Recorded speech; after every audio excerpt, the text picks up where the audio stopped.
Welcome to public TV news బులెటిన్ల ముందుగా headlines. Kondagattu Anjaneya స్వామి చిన్న జయంతి సందర్భంగా వచ్చిన బుడుపులు లెక్కింపు.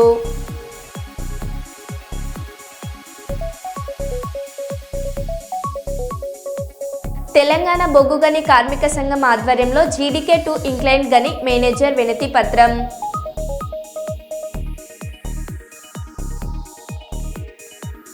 ఫుట్పాత్లను ఆక్రమించుకొని వేసుకున్న షెడ్లను తొలగించిన మున్సిపల్ సిబ్బంది.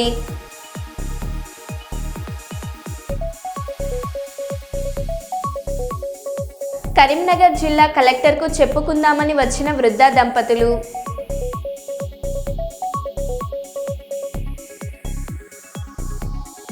వ్యవసాయంలో ఆంధ్రను మించిన తెలంగాణ మంత్రి ఉత్తమ్ కుమార్ రెడ్డి.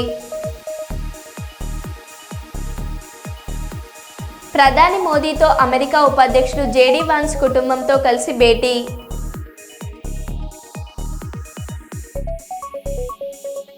పంజాబ్లోని మెగాలో హిప్నటిజం వేసవి మొదలు తాగునీటి కష్టాలు మొదలు.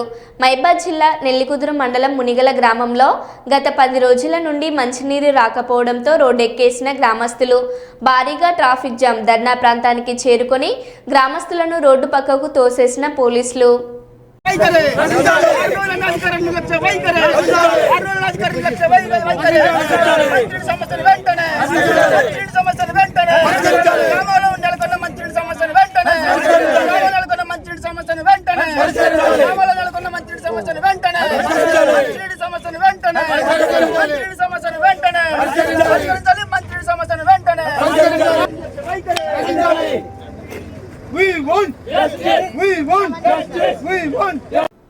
కూటమి ప్రభుత్వంపై విరుచుకుపడ్డ మాజీ మంత్రి దళిత నాయకుడు మేరుగ నాగార్జున. ఆయన మాట్లాడుతూ గతంలో జగన్ ప్రభుత్వం చేసిన దళిత సంక్షేమంపై పలు విషయాలు ప్రస్తావించారు.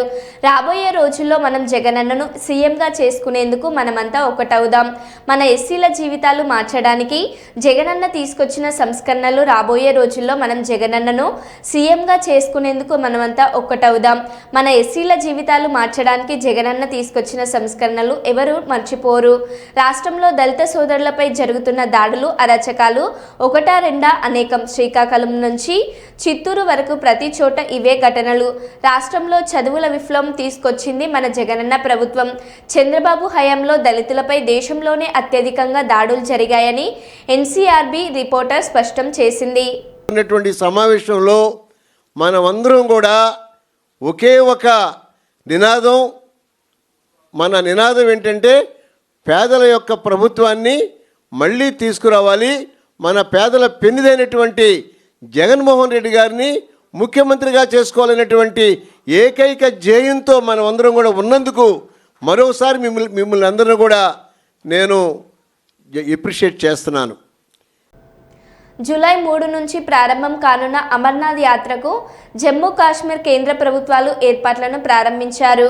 తీర్థయాత్రకు వెళ్లే యాత్రికులు సురక్షితంగా ప్రయాణించేలా రహదారులను అభివృద్ధి చేస్తామన్నారు. వికసిత్ భారత్ లక్ష్య సాకారంలో సివిల్ సర్వెంట్లది కీలక భూమిక అని, జాతి నిర్మాణంలో వారి పాత్ర ఎనలేనిదని ప్రధాని నరేంద్ర మోదీ అన్నారు. కొత్త ఢిల్లీలో జాతీయ పౌర సేవల దినోత్సవం సందర్భంగా నిర్వహించిన సదస్సులో ఆయన ముఖ్య అతిథిగా పాల్గొన్నారు.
మల్లం గ్రామంలో పల్లపు సురేష్ కుటుంబాన్ని పరామర్శించి కుటుంబానికి తన వంతు సాయంగా 25,000 రూపాయల ఆర్థిక సహాయం ఇచ్చి కుటుంబానికి అండగా ఉంటామని భరోసా ఇచ్చిన జనసేన పార్టీ కాకినాడ జిల్లా అధ్యక్షులు శ్రీ తుమ్మల రామస్వామి బాబు మరియు బహుజన సంక్షేమ సేన పెద్దలు జరిగిన ప్రమాదకరమైన సంఘటన చింతిస్తూ మానవతా దృక్పథంతో ఆలోచించి బాధిత కుటుంబానికి అందరూ ఆదుకోవాలని కోరారు.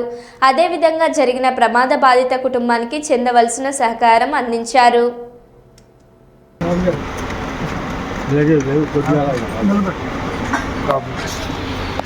కొంచెం ఎలా ఉన్నాము ఇదమ్మా ఇదేమి ఎవరికి సంబంధించినవి కదమ్మా నేను పవన్ కళ్యాణ్ గారు నన్ను ఇక్కడ జిల్లా మెయిన్ పెట్టి నాకు సొంతంగా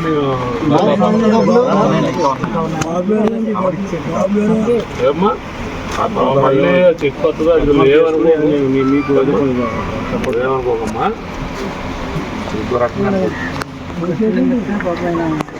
మనకి రేపు ఖర్చులు ఉంటాయని నేను చెప్పాను. పార్టీ నిర్ణయించుకున్నారు, ఆయన వచ్చారు, మన కుటుంబానికి అండగా ఉంటారు. భవిష్యత్తులో ఏది జరిగినా ఆయన కూడా చాలా మంచోడు.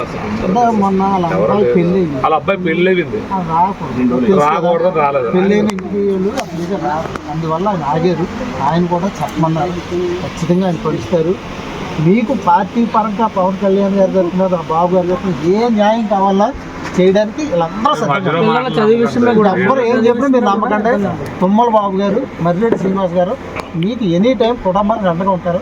సూర్యప్రకాశ్ నాకు ఫోన్ చేయమని ఎప్పుడైనా సరే బాబు గారు దృష్టిలో పిల్లలు చదివి విషయమే కూడా ఇబ్బంది, పిల్లలు చదువు ఏ గొడవలో మీరు ఏంటంటే మీరు అన్నట్టు పాల్లో పుస్తకాలు మొత్తం పాలు ఈ మల్లంలో కానీ తుమ్మలో రావలేరు అయ్యారు అయిపోయారండి. శుభ్రంగా ఎవరు లేరు.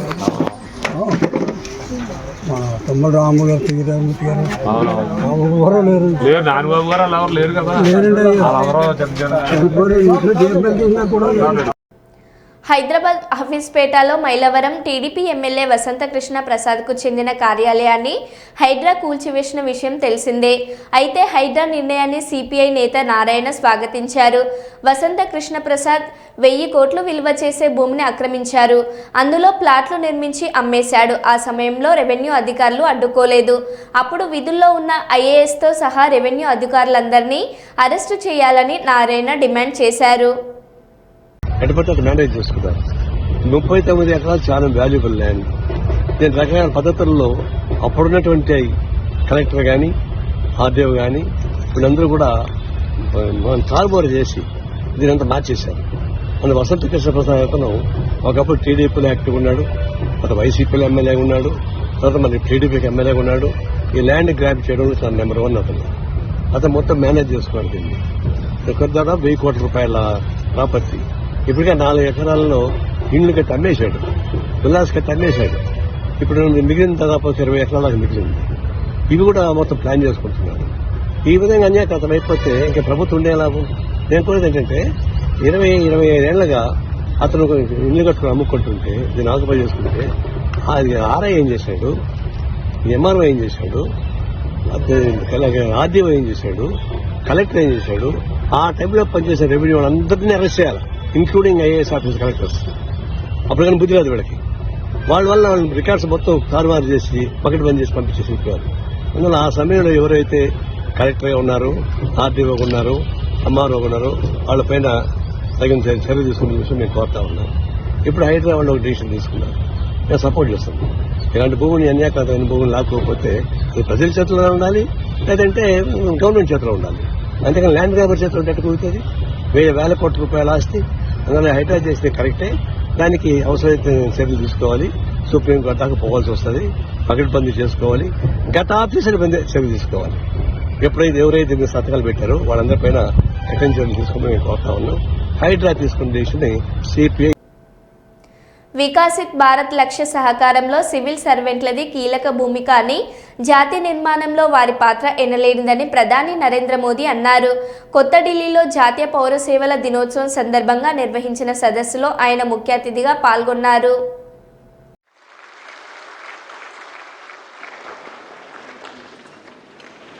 श्री SCL दास,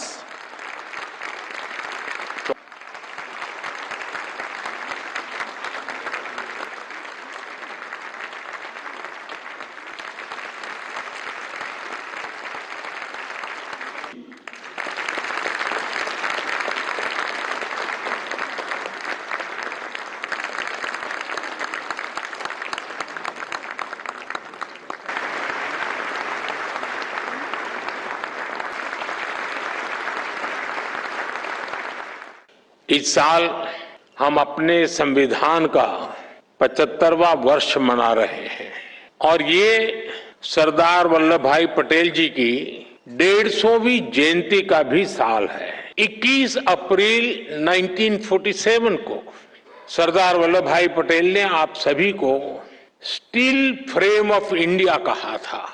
उन्होंने स्वतंत्र भारत की ब्यूरोक्रेसी की नई मर्यादाएं तय की थी।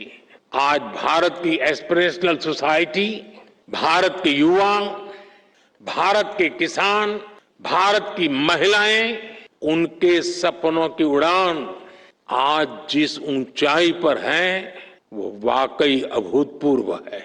इन अभूतपूर्व आकांक्षाओं की पूर्ति के लिए अभूतपूर्व गति भी आवश्यक है।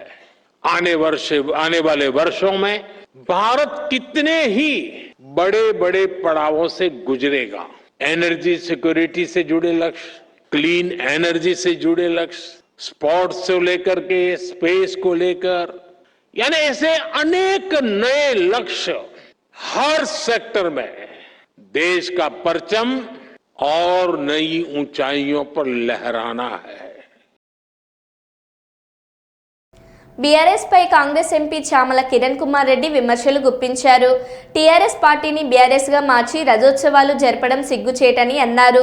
తెలంగాణ ఉద్యమం జరిగిన సమయంలో కేటీఆర్, కవిత అమెరికాలో ఉన్నారని, పార్టీలో కొందరు మాత్రమే మిగిలారని విమర్శించారు. ఈ నెల 27న జరగబోయే రథోత్సవ సభలో టీఆర్ఎస్ లేక బీఆర్ఎస్ బ్యాక్ డ్రాప్ ఉంటుందా అని సూటిగా ప్రశ్నించారు. ఆయన ఏం చెప్పొచ్చిండు ఉద్యమం చేసేటప్పుడు 2000 పార్టీ పెట్టిన రోజు గుర్తుపెట్టుకోండి.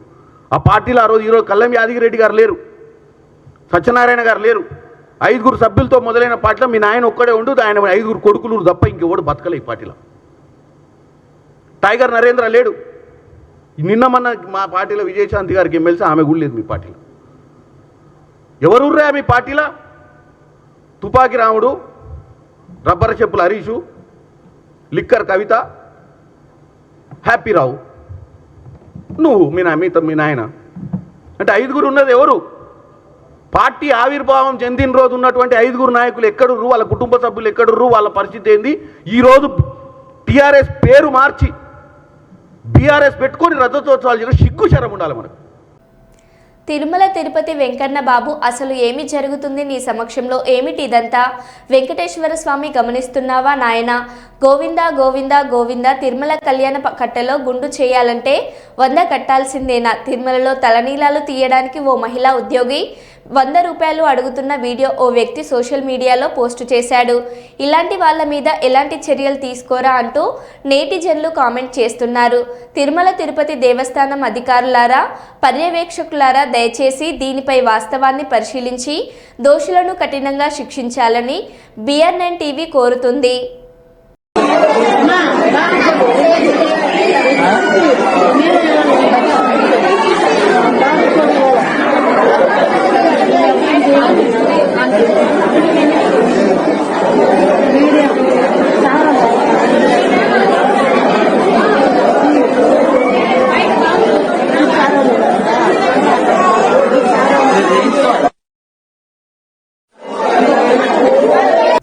కంచె గచ్చిబౌలి భూముల వ్యవహారంలో పోలీసుల విచారణ పేరుతో వేధింపులకు గురి చేస్తున్నారని BRS social media convener Manne Krishank మానవ హక్కుల కమిషన్ను ఆశ్రయించారు. ఇప్పటికే ఈ కేసు విషయంలో 3 సార్లు విచారణకు పిలిచారని, మళ్లీ ఈ నెల 23న హాజరు కావాలని నోటీసులు ఇచ్చారని పేర్కొన్నారు. దర్యాప్తు పేరుతో ఏమీ విచారించకుండా పోలీస్ స్టేషన్లో ఖాళీగా కూర్చోపెట్టి సమయం వృధా చేస్తున్నారని తెలిపారు. తప్పుడు కేసులు వేస్తూ ఆ తప్పుడు కేసులను తీసుకుపోయి సుప్రీంకోర్టు, గౌరవ సుప్రీంకోర్టు ముందు పెట్టినా సుప్రీంకోర్టు దాన్ని పక్కన పెట్టేసి సుప్రీంకోర్టు కూడా తన నివేదికలో 1524 చెట్లు నరికేసినట్టు కాంగ్రెస్ ప్రభుత్వం, జింకలున్నట్టు ఇవన్నిటిని కూడా సుప్రీంకోర్టు నివేదికలో ఉన్నాయి. కానీ ఇప్పటికీ కూడా కాంగ్రెస్ ప్రభుత్వం, కాంగ్రెస్ మంత్రులు సుప్రీంకోర్టును కూడా తప్పుపడుతూ ఇవాళ సుప్రీంకోర్టును కూడా బేఖాతరు చేస్తూ ఇక్కడున్న రాష్ట్రంలో సోషల్ మీడియాలో ఎవరెవరైతే ఆ పర్యావరణ దృష్టితో, ఆ కోణంతో సామాజిక మాధ్యమాల్లో ఎవరమైతే సోషల్ మీడియాలో దాని మీద చేసినామో వేధిస్తూ కేసులేస్తూ మమ్మల్ని అధికారులను ఎవరిని కూడా వదులుతలేరు. ఏప్రిల్ 9న రమ్మన్నారు గచ్చిబౌలి పోలీస్ స్టేషన్కి. అంబేద్కర్ జయంతి రోజు కోర్టు సెలవు, మొత్తం దేశవ్యాప్తంగా సెలవు ఉంటుంది. మేము ఏప్రిల్ 15న పోయినాం, కోఆపరేట్ చేసినాం. ఆ రోజు కూడా ఉదయం పోయి రాత్రి వరకు అక్కడనే ఉన్నాం. ఒక్కటంటే ఒక్క ప్రశ్న కూడా అడగలేదు. మళ్ళా తర్వాత నోటీసులు తీసుకొని వచ్చారు. మళ్ళా తర్వాత రండి అని చెప్పారు. మళ్ళా చూస్తే శుక్రవారం గుడ్ ఫ్రైడే రోజున, ఆ రోజు కూడా కోర్టు సెలవులు. పదే పదే ఇలా నోటీసులు ఇచ్చుకుంటూ పోలీస్ స్టేషన్కి రప్పించుకుంటూ పోనీ అక్కడ ఏమన్నా విచారణ నిజంగానే చేస్తారా, ఏమన్నా అడుగుతారా అనంటే కేవలం ఉట్టిగానే కూర్చోబెట్టు. అక్కడికి పోయిన తర్వాత కూడా మొన్న శుక్రవారం రోజున కూడా మొత్తం కూర్చోబెట్టుకుని రాత్రికి మా న్యాయవాదులు అందరూ కూడా 5 నిమిషాలకు ఒకసారి ఏమన్నా అడగండి, ప్రశ్నలు ఏమన్నా ఉంటే దర్యాప్తు విచారణ కోసం అపియరెన్స్ కోసం పిలుస్తున్నారు కదా, ఏమన్నా అడగండి అని అంటే 5 నిమిషాలు అని చెప్పి ఆ రోజు పోలీస్ స్టేషన్ లో ఎవ్వరు కూడా లేకుండే. సిఐ ఎస్ఐలు అందరు కూడా ఒక పాటల పోటీయో ఏదో కాన్సర్ట్ ఉంటే అందరు కూడా అక్కడికి పోయినారు. మళ్ళా రాత్రి నోటీస్ ఇచ్చారు, ఏప్రిల్ 23న 4వ రావాలని. ఎకరాలు దారాదత్తం అట్లాంటివి మీరు ఇన్వెస్టిగేట్ చేయండి. లేదు గ్రూప్ 1 పరీక్షల విషయం మీద, పోటీ పరీక్షల విషయం మీద 900 మార్కులు కోసం పేపర్లు రాస్తే కొందరు అభ్యర్థులకు 2 మార్కులే వచ్చినాయంట. 900 మార్కుల పేపర్లో 2 మార్కులే వచ్చినాయంట. 654 అభ్యర్థులకు సేమ్ మార్క్స్ వచ్చినాయంట. ఇట్లాంటి సీరియస్ విచారణ చేపట్టాలి కదా. ఇవాళ కాంగ్రెస్ ప్రభుత్వానికి చాతనైతే లేదు కాబట్టి సుప్రీంకోర్టు అక్కడ యూనివర్సిటీ ఆఫ్ హైదరాబాద్ దాన్ని సువోమోటో తీసుకున్నది. గ్రూప్ 1 పోటీ పరీక్షలను హైకోర్టు విచారణ చేపడుతున్నది.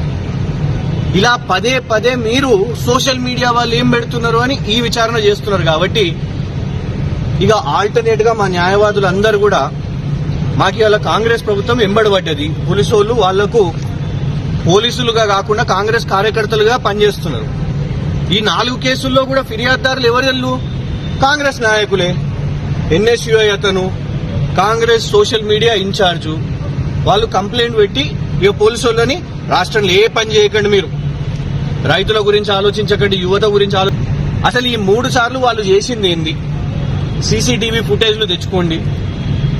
అక్కడ లోపల ఉన్న సీసీటీవీ ఫుటేజ్లు అవసరమైతే పోలీసు వాళ్ళు వాళ్ళ ఈమెయిల్స్ కానివ్వండి, లేకపోతే వాళ్ళ మొబైల్ ఫోన్స్ కానివ్వండి, వాళ్ళది విచారణ చేయాలి, మాది కాదు. ఎందుకంటే పైన ఎవరో అధికారులతో గంటలు మాట్లాడుతున్నారు, వాళ్ళు క్వశ్చన్ పేపర్లు పంపుతున్నారు. సీసీటీవీలు చూస్తే అర్థమవుతుంది. 2వ రోజు అర్ధగంట పండుకున్నా, 3వ రోజు సోఫాలో 45 నిమిషాలు పండుకున్నా. ఎందుకంటే అక్కడ ప్రశ్నలు లేవు, పుట్టిగా లోపలికి పోయి పండుకుంటున్నా. పాపం పోలీసు వాళ్ళకి పని ఉన్నదో లేదో తెలియదు, కానీ నాకైతే పని ఉన్నది. ప్రతిపక్షం అంటే ఏంటిది? ప్రజల కోసం మాట్లాడాలి. ఇవాళ బయట ఉంటే యువత కోసం మాట్లాడతాం, బరాబర్ అడుగుతాం, గ్రూప్ 1 గురించి అడుగుతాం, ఇంకెన్నో సమస్యల గురించి అడుగుతాం. మా బీఆర్ఎస్ రజతోత్సవాలు ఉన్నాయి. బీఆర్ఎస్ రజతోత్సవాలు 25 సంవత్సరాలు చేసుకుంటుందని నేను అది ఫస్ట్ సంబరపడుతుంటే, ఇక్కడ నువ్వు రేసు పెట్టుకుంటా 25 కేసులు పెట్టబట్టి ఆల్రెడీ వాళ్ళకి 21 కేసులు అయిపోయినాయి. అది ముందొస్తుందా ఇది ముందొస్తుందా అని వాళ్ళ మీడియా వాళ్ళు కూడా మమ్మల్ని అడగబట్టి, అందుకే ఇవాళ మా బాధను వచ్చి మానవ హక్కుల కమిషన్ వరకు చెప్పడం జరిగింది. ఇక నెక్స్ట్ దీని ప్రొసీజర్ అంతా కూడా మా లీగల్ అడ్వకేట్స్ వాళ్ళందరూ కూడా దీన్ని చూసుకుంటూ ఉంటారు, దీన్ని ఫాలో అప్ చేసుకుంటారు. పోలీస్ డిపార్ట్మెంట్ కి తగిన నోటీసులు దయచేసి మీరు జారీ చేయాలి. ఎందుకు అనంటే మేము కోఆపరేట్ చేస్తున్నాం. కానీ భద్రాచలంలో బీఆర్ఎస్ కార్యకర్తలు ఉద్యమకారుల సమావేశంలో ఎమ్మెల్సీ కల్వకుంట్ల కవిత కీలక వ్యాఖ్యలు మాట్లాడిందో అందరం కూడా గమనించుకున్నాం. మరి ఇవాళ కూడా అదే చేయాలి. వీడు చూడడానికి మనోళ్ళలాగా ఉంటాడు, తెలంగాణోళ్ళలాగా ఉంటాడు, కానీ పనిచేసేది తెలంగాణకు వ్యతిరేకంగా పనిచేస్తున్నారు. ఆ అంశాన్ని దయచేసి గుర్తించాలి. ఇవాళ మన లోపల మనకున్న అనేక సమస్యలకు మీకు కేసీఆర్ గారికి మధ్యలో వారధిగా నేను నిలబడి ఉంటా. నేను మిమ్మల్ని ఏది అవసరం ఉంటే అది సార్ దగ్గరికి మీ సమస్య నేను తీసుకుపోయి చూపిస్తా. మనం చాలా బలమైనటువంటి పార్టీ, ఇంకా బలంగా ఎదుగుదాం. ప్రపంచంలో మనల్ని ఎవరు ఎదిరించలేనంత బలంగా ఎదుగుదాం. కానీ అట్ ద సేమ్ టైం ప్రజల్ని రక్షించుకోవాల్సినటువంటి అవసరం మనకున్నది. తెలంగాణ యొక్క తెలంగాణ యొక్క అభివృద్ధిని కాపాడుకోవాల్సినటువంటి అవసరం మనకున్నది. ఆ ప్రథమ బాధ్యతను మర్చిపోవద్దని కూడా ఇక్కడ ఉండేటటువంటి నాయకులకందరికీ కూడా నేను సూచన చేస్తా ఉన్నాను. మీ అందరికీ తెలుసు, ప్రపంచం అంతా ఉంటుంది. అప్పుడైతే ఆ ఈడీ సిబిఐ మొత్తం నా ఫోన్ నంబర్ టీవీలలోనే వేసేసారు. ప్రతి ఒక్కరి దగ్గర నా ఫోన్ నంబర్ ఉంటుంది. ఫోన్ నంబర్ లేని వాళ్ళు ఇన్స్టాగ్రామ్, ఫేస్బుక్, ట్విట్టర్ ఎట్లా అన్నా నన్ను రీచ్ కావచ్చు. మీకు ఏ సమస్య ఉన్నా తీర్చేటటువంటి బాధ్యత నేను తీసుకుంటా. కేసీఆర్ గారి దగ్గరికి మీ సమస్యను నేను వివరించి తీసుకొని వెళ్తా. మీరు నాకు ఒక వాగ్దానం చేయాలి. భద్రాచలంలో ఉప ఎన్నిక వస్తే ఎట్టి పరిస్థితులలో మళ్ళా ఇదే గులాబీ జెండా ఎగరేయాలని చెప్పి మాట మీ అందరి దగ్గర నేను తీసుకుంటా ఉన్నాను. మరి ఇక్కడికి భద్రాచలంతో నా అనుబంధం ఇప్పటిది కాదు, అనేక సంవత్సరాలది. ఆనాడు భద్రాచలంకి బతుకమ్మ చేయడానికి వచ్చినప్పుడే నరసింహమూర్తి గారి ఇంటికి కూడా నేను వెళ్ళడం జరిగింది. ఇక్కడ బతుకమ్మ రాముల వారి సన్నిధిలో చేసినప్పుడు నాకు బాగా గుర్తుంది. జయశంకర్ గారు, కేసీఆర్ గారు ఇద్దరు పక్కపక్కన కూర్చొని నాకు ఫోన్ చేశారు. నీకు భద్రాచలంలో ఇంతమంది లేడీస్ ఎట్లా వచ్చినారు అసలు అని అడిగినారు. అంటే నేను చెప్పాను, లేదు ఇక్కడ చాలా చైతన్యం ఉన్నది, చాలా అద్భుతంగా పనిచేసేటటువంటి వ్యక్తులు, నాయకులు ఉన్నారు, అందుకే ఇంత మంచిగా ఇక్కడ పండగ జరుపుకుంటా ఉన్నారని చెప్పినాము. ఆ చైతన్యం ఇప్పుడు ద్విగుణీకృతమైంది. మన రాష్ట్రం వచ్చింది, మన రాష్ట్ర పండగ, మన రాష్ట్ర పద్ధతులు, మన రాష్ట్రం, మన రాష్ట్ర అభివృద్ధి అనే ఒక సోయి అందరికి కూడా ఉంది. కాబట్టి దాన్ని కాపాడుకునేటటువంటి దిశగా మనందరం కూడా ప్రయత్నం చేద్దామని మీ అందరినీ కూడా కోరుకుంటున్నా.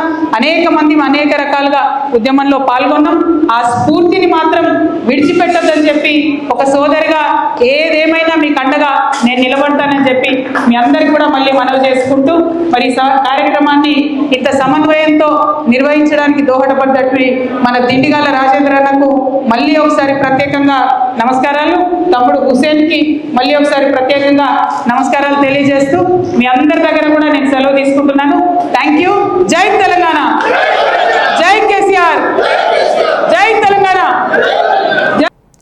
జగిత్యాల జిల్లా మల్యాల మండలం పుణ్యక్షేత్రమైన కొండగట్టు ఆంజనేయ స్వామి దేవాలయంలో స్వామివారి విజయోత్సవ చిన్న జయంతి సందర్భంగా దీక్ష స్వాముల ద్వారా వచ్చిన ముడుపుల ఆదాయాన్ని ఆలయ కార్యనిర్వహణాధికారి శ్రీనివాసరావు ఆధ్వర్యంలో సోమవారం ముడుపులను విప్పి లెక్కించారు.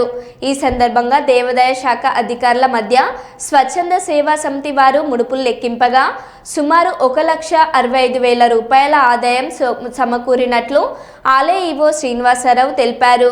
ఈ కార్యక్రమంలో పర్యవేక్షణ అధికారిగా దేవాదాయ శాఖ జగిత్యాల డివిజన్ పరిశీలకులు ఎం రాజమౌళి, పర్యవేక్షకులుగా సునీల్ కుమార్, చంద్రశేఖర్, హరినాథరావు వ్యవహరించగా ఏఎస్ఐ హోంగార్డ్స్ మహిళా సేవా సమితి వారు పాల్గొన్నారు.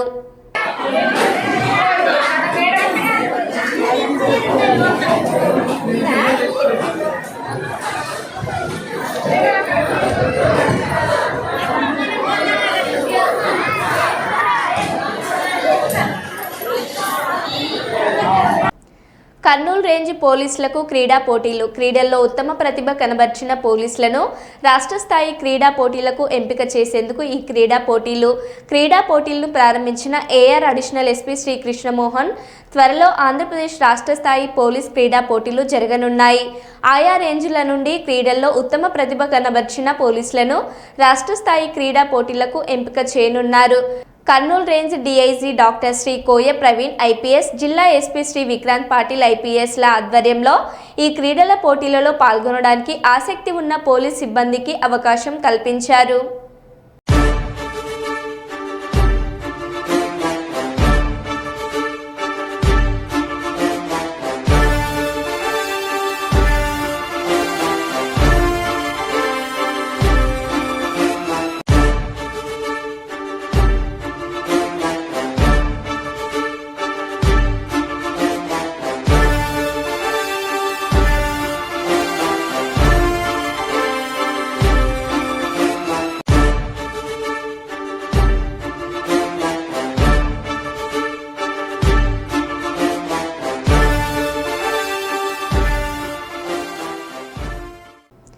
వ్యవసాయంలో ఏపీని తెలంగాణ అధిగమించిందని మంత్రి ఉత్తమ్ అన్నారు.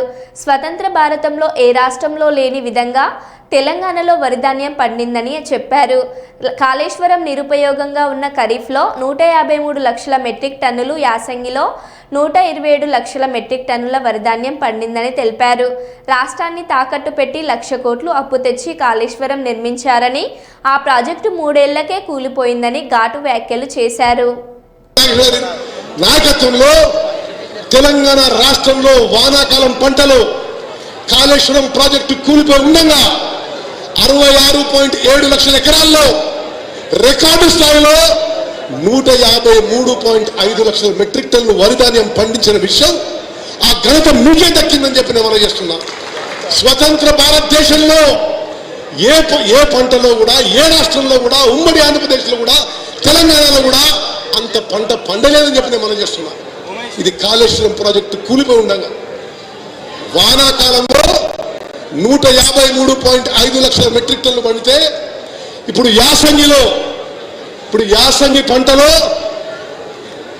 57 లక్షల ఎకరాల్లో 127.5 లక్షల మెట్రిక్ టన్నులు వరిధాన్యం పండింది. మరో బులెటిన్లో మళ్ళీ కలుద్దాం. Stay tune.